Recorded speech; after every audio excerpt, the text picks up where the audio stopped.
নেত্রকোনা জেলার সীমান্তবর্তী এলাকায় পুশিন প্রতিরোধে বিজিবি এবং সীমান্তের গ্রামবাসীরা ব্যাপক তৎপরতা চালাচ্ছে। নেত্রকোনা ব্যাটালিয়ন ৩১ বিজিবির অধিনায়ক লেফটেন্যান্ট কর্নেল তৌহিদুল বারী দেশকাল নিউজকে এ বিষয়টি নিশ্চিত করেছেন।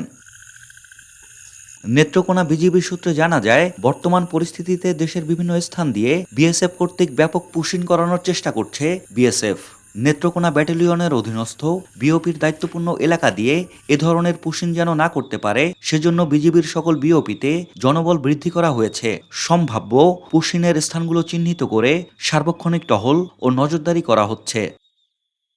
এছাড়াও রাতের বেলায় সীমান্তে বিজিবির উপস্থিতি বিএসএফকে বোঝানোর জন্য মেগাফোন, লাইট এবং বাঁশি ব্যবহার করা হচ্ছে। বিভিন্ন সময় গ্রামবাসীর সহায়তাও টহল করা হচ্ছে এবং তথ্য সংগ্রহ করা হচ্ছে। এছাড়াও সোর্সের মাধ্যমে সার্বক্ষণিক তথ্য সংগ্রহের কাজ চলমান রয়েছে।